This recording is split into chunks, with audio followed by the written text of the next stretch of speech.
Not working towards your goal does not mean that you are lazy. Let me explain. If you're a person who scrolls through social media every day, play games every day, it does not mean that you are lazy. Let's be real. There are times where you just felt so cooked, you needed to get yourself together, right? You sat in your room all day waiting for motivation to come and hit you so hard that you would get out of your bed and start doing your work only to find out that 5 minutes later you're already distracted again. The thing is, you're only lacking these several techniques that would allow you to transform from a person who puts work at the bottom of your priority or even just hates the word working to a person who just cannot stop working in a good way. Several weeks ago, I shared a video of how I've fallen into a rut. I really wanted to work towards my goal, but it just seems that I just can't move my butt out of the couch. And when I finally get the motivation to work, it will only last like 15 minutes max before I discover myself spending 20 minutes on Instagram Reels again. And I totally get that feeling. You're angry at yourself because you let this happen over and over again. But the thing is, you're not alone. Now, if you're really with me so far, give a like, comment, and subscribe, and watch this video until the end. I'm helping young men like you to become the best version of yourself. Now, this one thing which I think is very, very crucial for you to understand is that you are not lazy.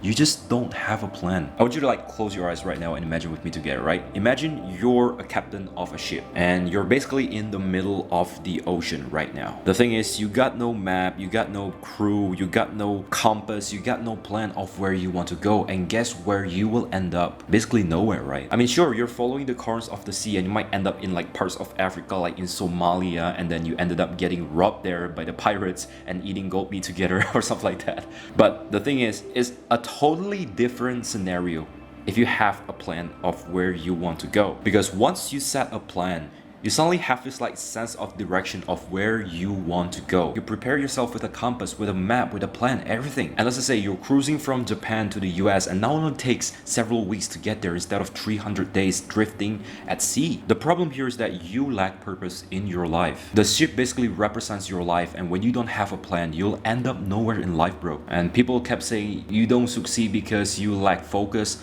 The thing is, you don't lack focus. Again, you just lack purpose. When you align your goal, purpose, and set a definite plan, you'll gradually pull yourself out from the rut. You're like creating this sort of like invisible magnet that pulls you towards your goals gradually. Here's a quick tip. You might have already heard it before, but I want you to grab like a post-it note or like a sticky note over here, or something that you just can physically write something on, bro. Now, once you get this sticky note, I want you to write 3 to 5 things that you want to achieve by tomorrow, and that's it. Something that basically puts you forward in your life, that makes you better day by day. Now, after doing so, after writing the 3 to 5 things that you want to achieve by the next day, I want you to spend the next 5 to 10 minutes basically visualizing of you doing all the work that you have written down before. Maybe you wrote down doing your chores or like going to the gym. Whatever you've written down, I want you to close your eyes and imagine vividly. And here's the thing, I want you to be as detailed as possible. That is the secret. Not something like, oh, I just close my eyes and imagine me doing the work. No, you have to be as detailed and as vividly as possible. Imagine vividly you're sitting down the desk, you take that cup of coffee, you drink it, you imagine the smell, you imagine the taste, and then you put down the cup and then you go into work mode, uninterrupted. I want you to imagine yourself doing all this work, and I want you to imagine of you being at your very, very best. You're focused, you're not distracted, you're just basically in the zone. Now, the more specific, I need to put this down. Alright, so the more specific that you visualize, the better the result you will get. Now, simply come back after you've done this and let me know the result in the comments below, because I've taught this to several of my friends and it worked just tremendously well for them. Now, the weird thing is that once you've done your work, once you've actually like checked all the boxes of what you've written down before, you just feel good about yourself. You're finally doing this uncomfortable works in your life. And you have this like inevitable confident feeling in yourself. And for once, you just don't feel like a piece of poop anymore, bro. And I want you to carry this feeling into doing the next task in your life.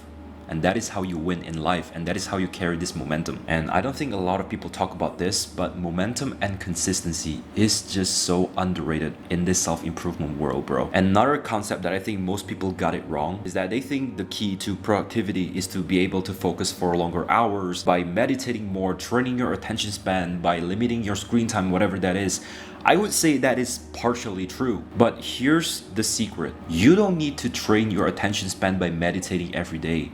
You just need less distractions in your life. That's basically it, bro. I mean, sure, meditating every single day will help you become more aware whenever you're distracted from doing the real work, right? But if you actually just eliminate all the distraction in your life, you don't really care about being aware or not, because there's just simply no distraction in your life. You're just working, bro. And that is how I was able to work from like 1 hour a day to like get into a deep working zone for like 5 hours. That is just crazy. And the reason why you kept being distracted is because you have like 7 to 8 things that is keeping you distracted at all times, bro. You're much more likely to touch your phone whenever that notification pops out from your like favorite influencer on TikTok, because your brain definitely knows that it's giving you more dopamine than doing your work that you're currently doing right now. That is why your brain puts working at a much lower priority, and that's probably why you hate working so much, don't you? And this is also why whenever a notification popped up, your eyes just like look left or like look right, immediately check the notification. That is how your brain goes into like this autopilot mode already. And that is the importance of deleting all the distractions in your phone or like whatever that is distracting you from doing the real work. I want you to have as few distractions as possible. Put your phone aside, delete TikTok, unmute your phone or whatever that you can do in order to keep that distraction as low as possible. Because for every single minute that you're distracted, you're delaying your goal by a minute. I wouldn't say a minute or even more than a minute, because once you're distracted, it takes you much more time to get into that deep working zone again. Just really think about it. This literally shows you how you should value your time in a world where they're fighting for your attention, because right now your time and your attention is the most valuable currency in this modern world. Now I have these 2 videos over here that could help you in your self-improvement journey. Remember, if you go easy in life, then life will be hard. But if you go hard in life, then life will be easy. Find comfort in discomfort. See you in the next video. Cheers.